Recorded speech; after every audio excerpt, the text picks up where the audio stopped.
Good morning students. आज हम हिंदी विषय पढ़ेंगे कक्षा 9 के लिए। जो हमने पहले वीडियो में स्टार्ट किया था, क्षितिज आपकी किताब है, पुस्तक का नाम है, और हमने शुरू किया था दो बैलों की कथा। हमने भाग 1 और भाग 2 उस वीडियो में कंप्लीट कर लिया था। आज हम शुरू करेंगे इसका भाग 3। तो आइए पढ़ते हैं। अरे यह क्या, कोई सांड दौड़ता चला आ रहा था है? हाँ, सांड ही है। वह सामने आ पहुंचा। दोनों मित्र बंगले झांक रहे हैं। सांड पूछा, पूरा हाथी है, उससे भिड़ना जान से हाथ धोना है, लेकिन न भिड़ने पर भी जान बचती नहीं नजर आती। इन्हीं की तरफ आ भी रहा है। कितनी भयंकर सूरत है। मोती ने मूक भाषा में कहा, बुरे फंसे, जान बचेगी, कोई उपाय सोचो। हीरा ने चिंतित स्वर में कहा, अपने घमंड में भूला हुआ है। आरजू विनती न सुनेगा। भाग क्यों न चले? भागना कायरता है तो फिर यहीं मरो। बंदा तो 9 2 11 होता है, और जो दौड़ाए। तो फिर कोई उपाय सोचो जल्द। उपाय यही है कि उस पर दोनों जने एक साथ चोट करें। मैं आगे से रगेदता हूँ, तुम पीछे से रगेदो। दोहरी मार पड़ेगी तो भाग खड़ा होगा। मेरी ओर झपटे, तुम बगल से उसके पेट में सींग घुसेड़ देना। जान जोखिम में है, पर दूसरा उपाय नहीं है। दोनों मित्र जान हथेलियों पर लेकर लपके। सांड को भी संगठित शत्रुओं से लड़ने का तजर्बा न था। वह तो एक शत्रु से मल्लयुद्ध करने का आदी था। जो ही हीरा पर झपटा, मोती ने पीछे से दौड़ाया। सांड उसकी तरफ मुड़ा तो हीरा ने रगेदा। सांड चाहता था कि एक एक करके दोनों को गिरा ले, पर ये दोनों भी उस्ताद थे, उसे वह अवसर न देते थे। एक बार सांड झल्लाकर हीरा का अंत कर देने के लिए चला कि मोती ने बगल से आकर पेट में सींग भोंक दिया। सांड क्रोध में आकर पीछे फिरा और हीरा ने दूसरे पहलू में सींग चुभा दिया। आखिर बेचारा जख्मी होकर भागा और दोनों मित्रों ने दूर तक उसका पीछा किया, यहाँ तक कि सांड बेदम होकर गिर पड़ा। तब दोनों ने उसे छोड़ दिया। दोनों मित्र विजय के नशे में झूमते चले जाते थे। मोती ने अपनी सांकेतिक भाषा में कहा, मेरा जी तो चाहता था कि बच्चा को मार ही डालूं। हीरा ने तिरस्कार किया, गिरे हुए बैरी पर सींग न चलाना चाहिए। यह सब ढोंग है। बैरी को ऐसा मारना चाहिए कि फिर न उठे। अब घर कैसे पहुंचेंगे वह सोचो। पहले कुछ खा लें तो सोचें। सामने मटर का खेत था ही। मोती उसमें घुस गया। हीरा मना कर रहा पर उसने एक न सुनी।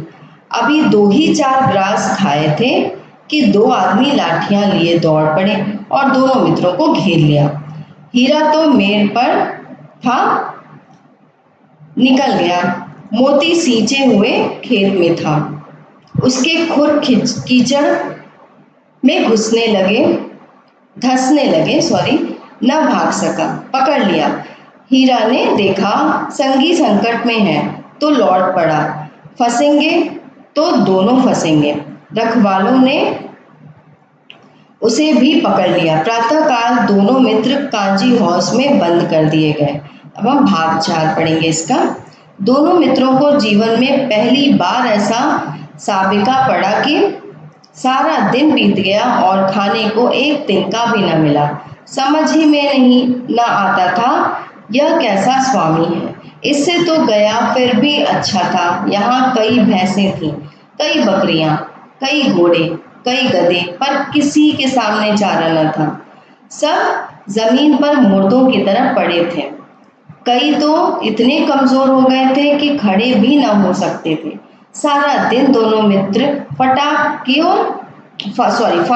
ओर टकटकी लगाए ताकते रहे, पर कोई चारा लेकर आता न दिखाई दिया। तब दोनों ने दीवार की नमकीन मिट्टी चाटनी शुरू की, पर इससे क्या तृप्ति होती। रात को भी जब कुछ भोजन न मिला तो हीरा के दिल में विद्रोह की ज्वाला दहक उठी। मोती से बोला, अब तो नहीं रहा जाता मोती। मोती ने सिर लटकाए हुए जवाब दिया, मुझे तो मालूम होता है प्राण निकल रहे हैं। इतनी जल्द हिम्मत न हारो भाई, यहाँ से भागने का कोई उपाय निकालना चाहिए। आओ दीवार तोड़ डालें। मुझसे तो अब कुछ नहीं होगा। बस इसी बूते पर अकड़ते थे। सारी अकड़ निकल गई। बाड़े की दीवार कच्ची थी। हीरा मजबूत तो था ही, अपने नुकीले सींग दीवार में गड़ा दिए और जोर मारा तो मिट्टी का एक चिप्पड़ निकल आया। फिर तो उसका साहस बढ़ा। इसने दौड़ दौड़कर दीवार पर चोटें की और हर चोट में थोड़ी थोड़ी मिट्टी गिराने लगा। उसी समय कांजी हौज का चौकीदार लालटेन लेकर जानवरों की हाजिरी लेने आ निकला। हीरा का उज्जड़पन जिसको कहते हैं, बदतमीजी जिसको कहते हैं, हीरा का उज्जड़पन देखकर उसने उसे कई डंडे रसीद किए और मोटी सी रस्सी से बांध दिया। मोती ने बड़े बड़े कहा, आखिर मार भाई क्या मिला? अपने बूते भर जोर तो मार दिया। ऐसा जोर मारना किस काम का कि और बंधन में पड़ गए। जोर तो मारता ही जाऊंगा, चाहे कितने ही बंधन पड़ते जाएं। जान से हाथ धोना पड़ेगा, कुछ परवाह नहीं, यूं भी तो मरना ही है। सोचो दीवार खुद जाती तो कितनी जानें बच जाती। इतने भाई यहाँ बंद हैं, किसी की देह में जान नहीं है। 2-4 दिन और यही हाल रहा तो सब मर जाएंगे। हाँ, यह बात तो है। अच्छा तो ला, फिर मैं भी जोर लगाता हूँ। मोती ने भी दीवार में उसी जगह सींग मारा। थोड़ी सी मिट्टी गिरी और फिर हिम्मत बढ़ी। फिर तो वह दीवार में सींग लगाकर इस तरह जोर करने लगा मानो किसी प्रतिद्वंदी से लड़ रहा है। आखिर कोई 2 घंटे की जोर आजमाई के बाद दीवार ऊपर से लगभग एक हाथ गिर गई। उसने दूनी शक्ति से दूसरा धक्का मारा तो आधी दीवार गिर पड़ी। दीवार का गिरना था कि अधमरे से पड़े हुए सभी जानवर चेत उठे। तीनों घोड़ियां सरपट भाग निकली, फिर बकरियां निकली, इसके बाद भैंसें भी खिसक गईं, पर गधे अभी तक ज्यों के त्यों खड़े थे। हीरा ने पूछा, तुम दोनों क्यों नहीं भाग जाते? एक गधे ने कहा, जो कहीं फिर पकड़ लिए जाएं। तो क्या हरज है, अभी तो भागने का अवसर है। हमें तो डर लगता है, हम यहीं पड़े रहेंगे। आधी रात से ऊपर जा चुकी थी। दोनों गधे अभी तक खड़े सोच रहे थे कि भागे या ना भागे। तो और मोती अपने मित्र की रस्सी तोड़ने में लगा हुआ था। जब वह हार गया तो हीरा ने कहा, तुम जाओ, मुझे यहीं पड़े रहने दो, शायद कहीं भेंट हो जाए। मोती ने आंखों में आंसू लाकर कहा, तुम मुझे इतना स्वार्थी समझते हो हीरा? हम और तुम इतने दिनों एक साथ रहे हैं, आज तुम विपत्ति में पड़ गए तो मैं तुम्हें छोड़कर अलग हो जाऊं? हीरा ने कहा, बहुत मार पड़ेगी, लोग समझ जाएंगे यह तुम्हारी शरारत है। मोती गर्व से बोला, जिस अपराध के लिए तुम्हारे गले में बंधन पड़ा उसके लिए अगर मुझ पर मार पड़े तो क्या चिंता। इतना तो हो ही गया कि 9-10 प्राणियों की जान बच गई, वे सब तो आशीर्वाद देंगे। यह कहते हुए मोती ने दोनों गधों को सींगों से मार मार कर बाड़े के बाहर निकाला और तब अपने बंधु के पास आकर सो रहा। भोर होते ही मुंशी और चौकीदार तथा अन्य कर्मचारियों में कैसी खलबली मची, इसके लिखने की जरूरत नहीं। बस इतना ही काफी है कि मोती की खूब मरम्मत हुई और उसे भी मोटी रस्सी से बांध दिया गया। अब हम 5वां खंड इसका पढ़ लेते हैं। 1 सप्ताह तक दोनों मित्र वहां बंधे पड़े रहे। किसी ने चारे का एक तिनका जिसको बोलते हैं, तृण भी न डाला। हाँ, एक बार पानी दिखा दिया जाता था, यही उनका आधार था। दोनों इतने दुर्बल हो गए थे कि उठा तक न जाता था। ठठरियां निकल आई थी। एक दिन बाड़े के सामने डुबकी बजने लगी और दोपहर होते होते वहां 50-60 आदमी जमा हो गए। तब दोनों मित्र निकाले गए और उनकी देखभाल होने लगी। लोग आ आकर उनकी सूरत देखते और मन फीका करके चले जाते। ऐसे मृतक बैलों का कौन खरीदार होता। सहसा एक दरियल आदमी जिसकी आंखें लाल थीं और मुद्रा अत्यंत कठोर आया और दोनों मित्रों के कूल्हों में उंगली गोदकर मुंशी जी से बातें करने लगा। उसका चेहरा देखकर अंतर्ज्ञान से दोनों मित्रों के दिल कांप उठे। वह कौन है और उन्हें क्यों टटोल रहा है, इस विषय में उन्हें कोई संदेह न हुआ। दोनों ने एक दूसरे को भीत नेत्रों से देखा और सिर झुका लिया। हीरा ने कहा, गया के घर से नाहक भागे, अब जान न बचेगी।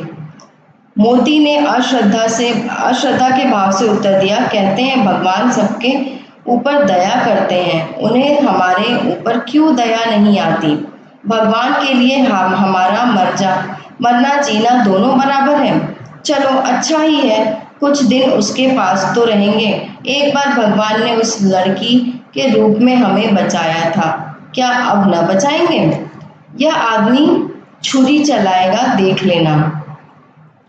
तो क्या चिंता है, मांस खाल सींग हड्डी सब किसी न किसी काम आ जाएंगे।